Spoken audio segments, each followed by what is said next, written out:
Namo Bhagavate Vasudevaya. Narayana Namaskritya Naram Chaiva Narottamam Devim Saraswatim Vyasam Tato Jayamudiriya Nashtaprayeshu Abhadreshu Nityam Bhagavata Sevaya Bhagavati Uttam Shloke Bhaktir Bhakti Nashtaki. So continuing with the discussion on Srimad Bhagavatam, Canto 6, Chapter 1, the history of the life of Ajamil. Text number 37 onwards. Shri Shukuvacha iti ukte yamdutes devasu devo prakarinaha tan pratyuchu prasedam megha niraha dayagira. Shukdev Goswami continued, being thus addressed by the messengers of Yamraj, the servants of Vasudev smiled and spoke the following words in the voices as deep as the sound of rumbling clouds. The Yamdutas were surprised to see that the Vishnudutas, although polite, were hindering the rule of Yamraj. Similarly, the Vishnudutas were also surprised that the Yamdutas, although claiming to be servants of Yamraj, the supreme judge of religious principles, were unaware of the principles of religious action. Thus the Vishnudutas smiled, thinking, what is this nonsense they are speaking? If they are actually servants of Yamraj, they should know that Ajamil is not a suitable candidate for them to carry off. So Vishnudutas knew Yamraj is a Mahajan. He is a great authority. He's not just a jailer. He is a great authority. So how can he make a mistake, and how can his messengers who claim that they are servants of Yamraj, they are representing Yamraj, how can they make a mistake? So in a way, Vishnudutas are saying, why in the world did you come here to take this Dharmatma with you to Yamalok? And Yamdutas must be thinking, this guy is a Dharmatma? What kind of Dharmatma is he? So let's see, text 38. Shri Vishnu Duta Uchu Yuyam Ve Dharma Rajasya Yadi Nirdeshakarina Bruta Dharmasya Nastatvam Yatcha Dharmasya Lakshanam. The blessed messengers of Lord Vishnu, the Vishnu Duta, said, if you are actually servants of Yamraj, you must explain to us the meaning of religious principles and the symptoms of irreligion. This inquiry by the Vishnu Dutas to the Yamdutas is most important. A servant must know the instructions of his master. The servants of Yamraj claim to be carrying out his orders, and therefore the Vishnu Dutas were very intelligently asked them to explain the symptoms of religious and irreligious principles. So what is dharma and what is adharma? A Vaishnav knows these principles perfectly well because he is well acquainted with the instructions of the Supreme Personality of Godhead. The Supreme Lord says, Sarva Dharman Parityajam Mam Ekam Sharanam Raja. Give up all other varieties of religion and just surrender unto me. Therefore, surrender unto the Supreme Personality of Godhead is the actual principle of religion. Those who have surrendered to the principles of material nature instead of to Krishna are all impious, regardless of their material position. Unaware of the principles of religion, they do not surrender to Krishna, and therefore they are considered sinful rascals, the lowest of men, and fools bereft of all knowledge. So those who have surrendered unto Krishna, that is dharma. That is the real principle of religion. Otherwise, it's not. And Krishna, as Krishna says in Bhagavad Gita, Namam dushkritino mudha. Those miscreants who are grossly foolish, lowest among mankind, whose knowledge is stolen by illusion, and who partake of the atheistic nature of demons, do not surrender unto me. One who has not surrendered to Krishna does not know the true principle of religion. Otherwise, he would have surrendered. The question posed by the Vishnu Dutas was very suitable. One who represents someone else must fully know that person's mission. The devotees in Krishna consciousness movement must therefore be fully aware of the mission of Krishna and Lord Chaitanya. Otherwise, they will be considered foolish. All devotees, especially preachers, must know the philosophy of Krishna consciousness so as not to be embarrassed and insulted when they preach. It's a very, very fine point Prabhupada is making. So first the Vishnu Dutas are asking Yamdutas, okay, you're saying you're representing Yamraj, so you should know what is religion and one is what is irreligion. So Prabhupada, in the end, he says, those who are claiming that they are representing Lord Chaitanya or they're claiming that they're representing Krishna consciousness movement, they should know the philosophy of Krishna consciousness. Not just in words. We should be able to preach with the right philosophy, with the right points, so as not to be embarrassed and insulted when they preach. So we have to learn, because ultimately we are representing Srila Prabhupada. Text 39. Kathansvid dhriyate danda kim vasya sthanam ipsitam dandya kim karina sarve ahosvit katichin ranam. What is the process of punishing others? Who are the actual candidates for punishment? Are all karmis engaged in fruitive activities punishable, or only some of them? One who has the power to punish others should not punish everyone. There are innumerable living entities, the majority of whom are in the spiritual world and are Nityamukta, everlastingly liberated.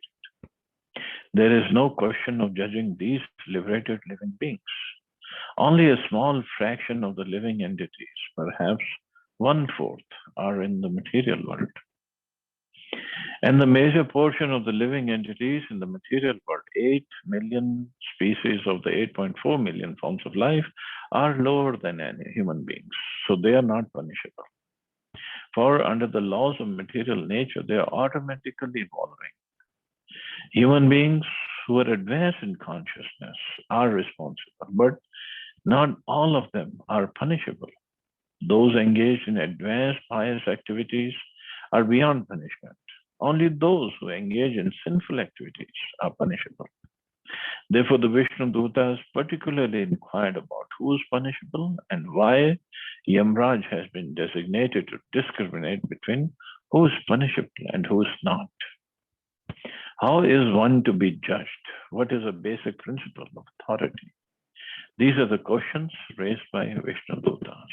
So, first questions were what is the principle of religion and irreligion, and what is the process of punishing others? Who are the actual candidates for punishment? Text 40. Yam Duta Uchu Ved Prani Hito Dharmo Yadharmas Tad Viparyaya Vedo Narayana Sakshat Swayam Bhuriti Shushrum. The Yamdutas replied, that which is prescribed in the Vedas constitute dharma, the religious principles, and the opposite of that is irreligion. The Vedas are directly the Supreme Personality of Godhead, Narayan, and are self-born. This we have heard from Yamaraj. So Yamdutas are also not just they're out there to punish and beat up and kick somebody. They know the principles. They know the scriptures. So because their service is like that, and they're not very good looking, they're very, very horrible looking, because this is what they have to do. So some place Prabhupada explained, so who are Yamdutas? Who becomes a Yamduta? So it's like those who go to hell, out of them, just like in a class, we used to have a class monitor. But that was from the class, one of the students from the class. So those Yamdutas are out of those people who have gone to hell for suffering. So after a while, Yamraj just picks some of them and make them Yamduta. So for a while they'll serve as Yamduta and then they'll go on. They take their birth somewhere and then go on. The servants of Yamaraj replied quite properly. They did not manufacture principles of religion or irreligion. Instead, they explained what they had heard from the authority, Yamaraj. Mahajano yena gataha sapantha. One should follow the Mahajan, the authorized person. Yamaraj is one of the 12 authorities. Therefore, the servants of Yamaraj, the Yamadutas, replied with perfect clarity when they said Shushruma, we have heard. So Yamadutas also heard from Yamaraji. So they were not making up, oh, this is religion and this is not irreligion. They were not making up. And they're quoting Yamaraji and they're saying Vedas also directly. This is mentioned in the Vedas. And nowadays, if we ask anybody in the street what is religion and what is religion, everybody will give different answer, their own made-up answer, not even based on any scriptures. So they are worse than Yamdutas actually in the knowledge. They don't have no knowledge. The members of modern civilization manufacture defective religious principles through speculative concoction. This is not dharma. They do not know what is dharma and what is adharma. Therefore, as stated in the beginning of Srimad Bhagavatam, dharma projita ketava atra. Dharma not supported by the Vedas is rejected from Srimad Bhagavatam dharma. Bhagavad Dharma comprises only that which is given by the Supreme Personality of Godhead. Bhagavad Dharma is Sarva Dharman Pariteja Mam Ekam Sharanam Praja. One must accept the authority of the Supreme Personality of Godhead and surrender to him, and whatever he says, that is Dharma. Arjun, for example, thinking that violence was adharma, was declining to fight. But Krishna urged him to fight. Arjun abided by the orders of Krishna, and therefore he is actually a dharmi, because the order of Krishna is dharma. That's why there's a statement somewhere that dharmam tu sakshat bhagavad pranitam. Whatever Krishna says, that is dharma. Of course, Krishna told Arjun in the battlefield of Mahabharata to fight. So that was dharma for Arjun. Krishna told Yudhishthira Maharaj to tell a lie so that Dronacharya could be killed. So that was dharma. But that doesn't mean we pick up those points and start lying and start fighting and saying this is what dharma is. When Krishna told Bhima in the battle of the clubs with Duryodhan, he told Bhima to break the thighs of Duryodhan. That was dharma. So means we cannot make up our own dharma. Of course, the scriptures are there, and to see the scriptures, to understand the scriptures, sadhu and guru are the two eyes which lead us to read or understand scriptures. Then we can understand what is real dharma. Krishna says in Bhagavad Gita, Vedasya sarveraham ev vedya. The real purpose of Veda knowledge is to know me. One who knows Krishna perfectly is liberated. As Krishna says in Bhagavad Gita, one who knows the transcendental nature of my appearance and activities does not, upon leaving the body, take his birth again in this material world, but attains my eternal abode. O Arjuna, one who understands Krishna and abides by his order is a candidate for returning home back to God. It may be concluded that dharma, religion, refers to that which is ordered in the Vedas, and adharma, irreligion, refers to that which is not supported in the Vedas. So yes, that is true, but again, to understand Vedas, we need a guru. We cannot understand Vedas on our own. And also Vedas and the Vedic scriptures, different Puranas are there. So now we have to understand, even Puranas are categorized into three: for those in the mode of goodness, for those in mode of passion, for those in mode of ignorance. So those who are in mode of ignorance, they get attracted to the mode of ignorance, Puranas. Puranas for those in the mode of, not Puranas are in mode of ignorance, but the Puranas for those in the mode of ignorance. And then they speak about that you can eat meat, but with some restrictions. So they will say this is dharma, but that dharma is not for the people in mode of goodness. That those instructions are for those people, Shudras or lower than Shudras, to gradually raise them up, bring them up to the mode of goodness. So one has to be very careful also. So that is why Guru and Sadhus are required to understand what is real dharma. Dharma is not actually manufactured by Narayana. As stated in the Vedas, Asya Mahato Bhutasya Nishvasitam etad yad Rigveda iti. The injunctions of dharma emanate from the breathing of Narayana, the supreme living entity. Narayana exists eternally and breathes eternally, and therefore dharma, the injunctions of Narayana, also exist eternally. So injunctions of dharma emanate from the breathing of Narayana, means all the Vedic knowledge comes from the breathing of Narayana.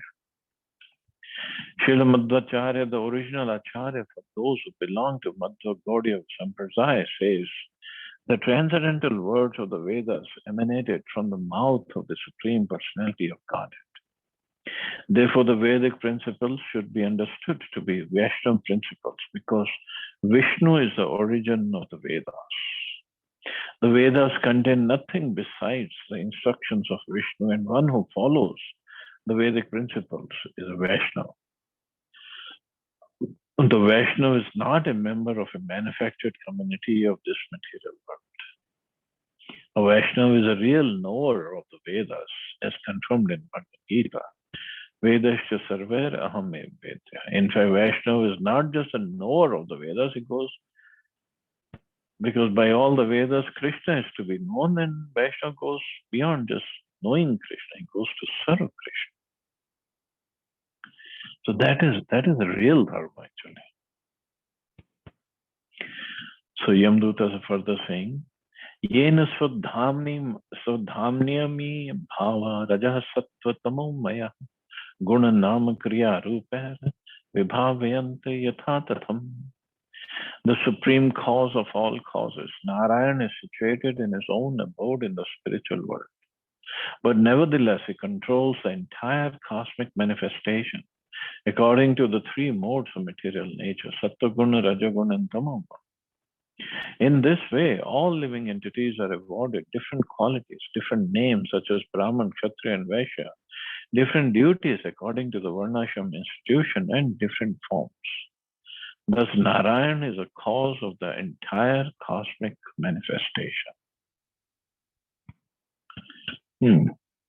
So this is spoken by Yamduta.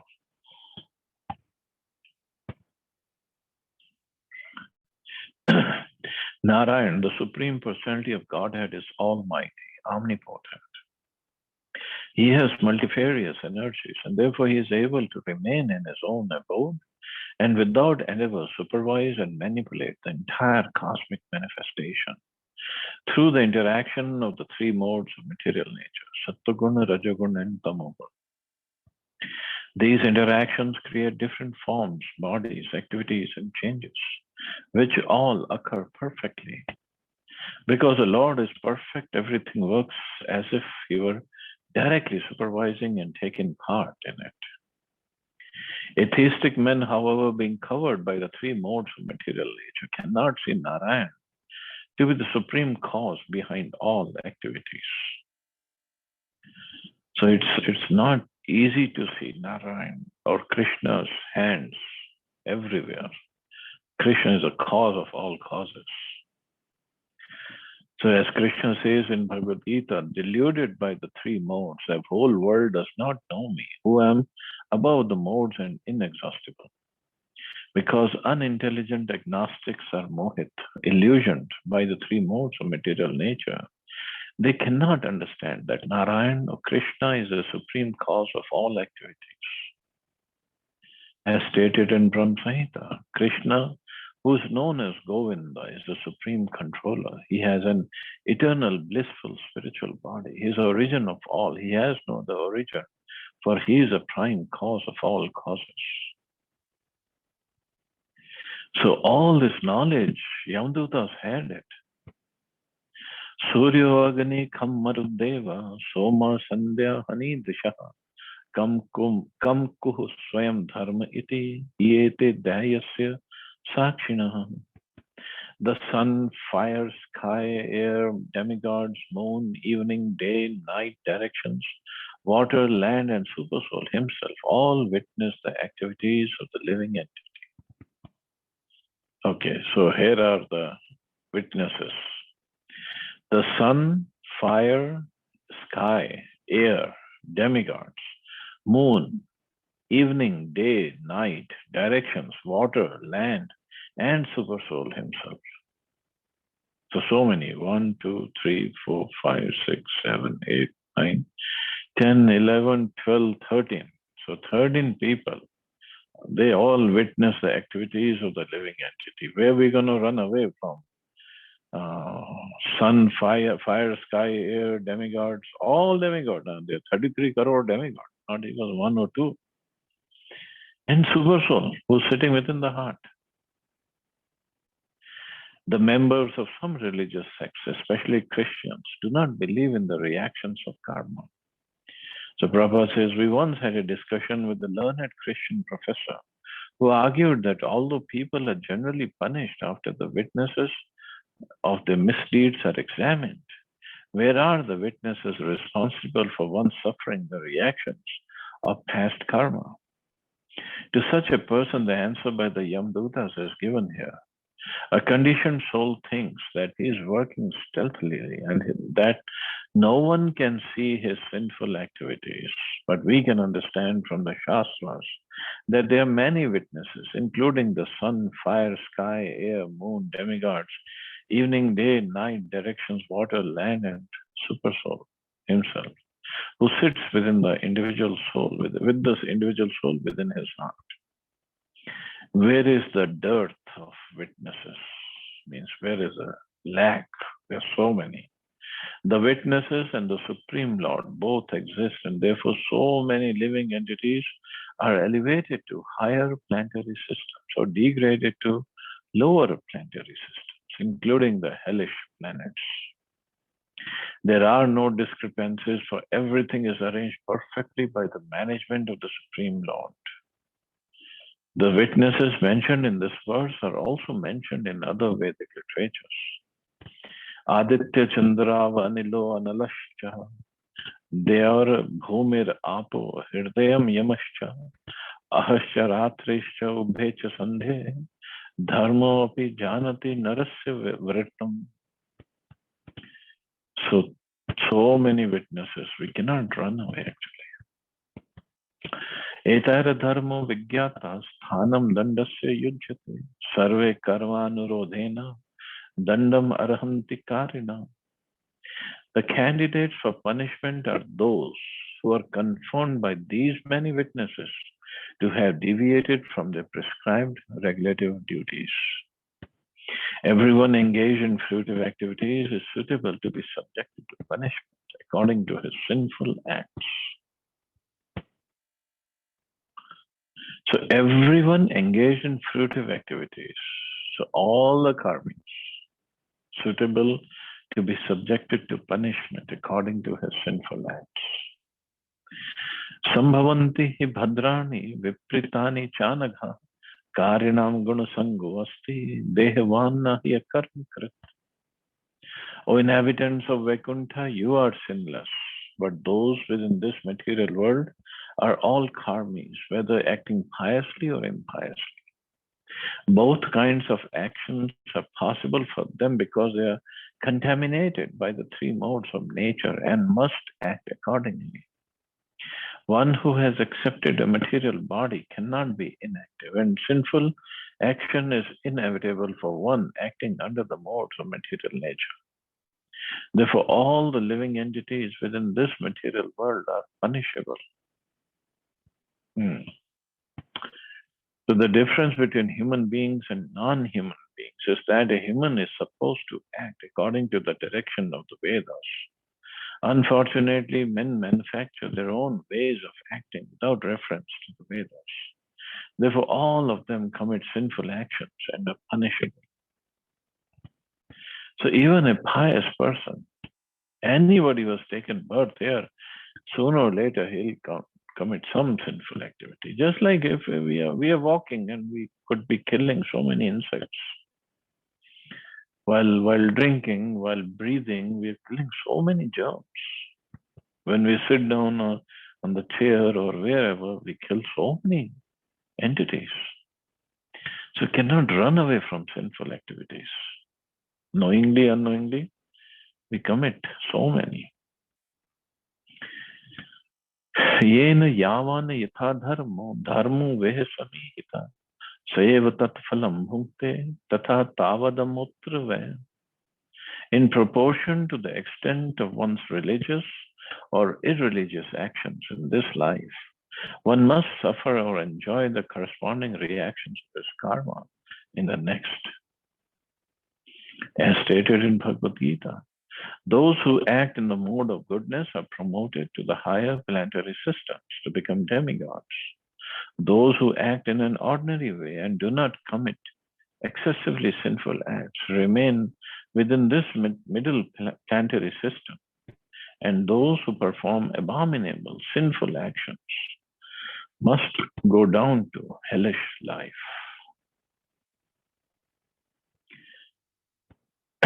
So Yamdutas are speaking, and still much more conversation will come further. So we'll stop here. See anybody has any questions or comments.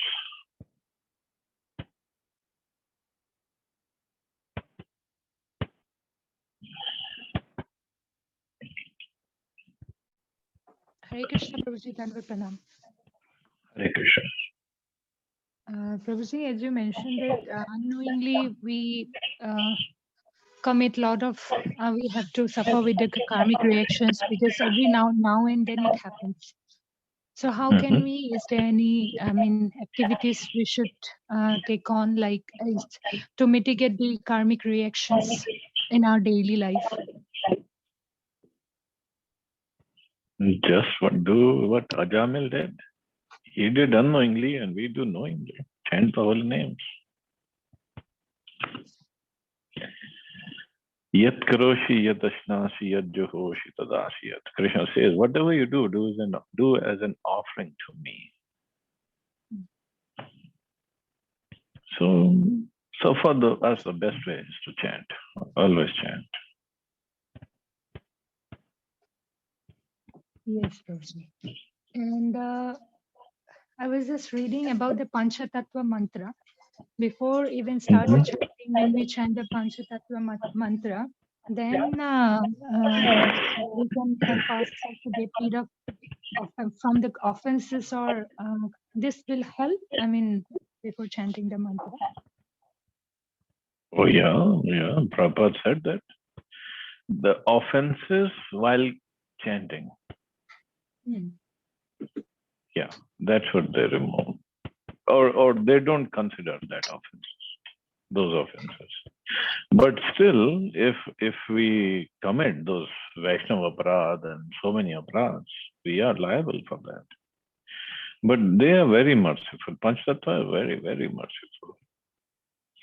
And that's why Prabhupada asked us to chant before Hare Krishna Mahamantra, chant them. mantra. Okay, this is because like ideally in other community they do some prior chitta karma because of knowing that we every day commit some unknown sinful activities. So for us, Mahamantra, chanting Mahamantra is the only way. Hare Ram, Hare Ram, Hare Ram, Hare Kevalam. That's all it is. What atonement did Ajamil do? Nothing. He just chanted. He didn't even chant. He was calling his son. So, but he gets so much of benefit. Vishnu Dutas have come to take him. But I mean, we'll read further what happens to him. But this is the most powerful. So nothing else is required. Right. In fact, whole Srimad Bhagavatam, Shukdev Goswami will tell Parikshit Maharaj, the whole Bhagavatam will go on. Very last verse of Srimad Bhagavatam, the last 18,000th verse, it's about Harinam, glories of Harinam. Yes. So in the end, that is it. Yes, Prabhuji. So, but then knowingly, if we commit any mistake and afterwards knowing that, okay, if I chant holy name or if I take the Panchatattva, it is not going to help in that way, right? Like committing knowingly some mistake and then taking the name of Lord. That is considered an offense against the holy name. But even if we committed something knowingly, and if you just leave it and take the shelter, there's no other atonement. Just take shelter of the holy name. That's all. We pray to holy name. We ask for forgiveness from the holy name, and then we chant the holy name. That's all we have. In fact, it is said, one who commits offense against the deities, he can take shelter of the holy name.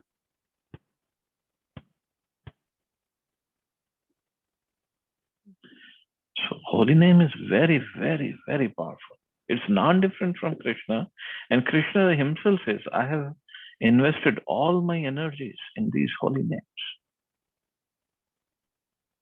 We cannot go to the deity if we have committed something sinful, but the deities are not there. If we are somewhere, Bhagavatam is not there. We are not carrying Bhagavatam all the time with us, but holy name is there, always with us. We can chant anytime, anyway. Yes. It's very powerful, actually. We take it very lightly, but it's very, very powerful. It is actually. It is the ultimate of everything. And thank you so much, Prabhuji. In fact, just to glorify more holy name, I mean, there's unlimited glorification. Krishna himself, I don't know which scripture it is said, Krishna says, when somebody says word Ra, I become attracted to him, and when he says Radha, I just run towards him and gives him my shelter. Just once, if somebody says Radha.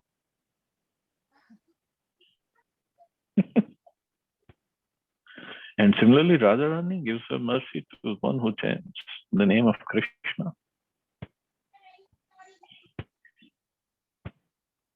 Yes, Prabhuji, Lord Krishna is actually very merciful. When we seek something related to devotional, then Krishna always take 100 steps if we take one step.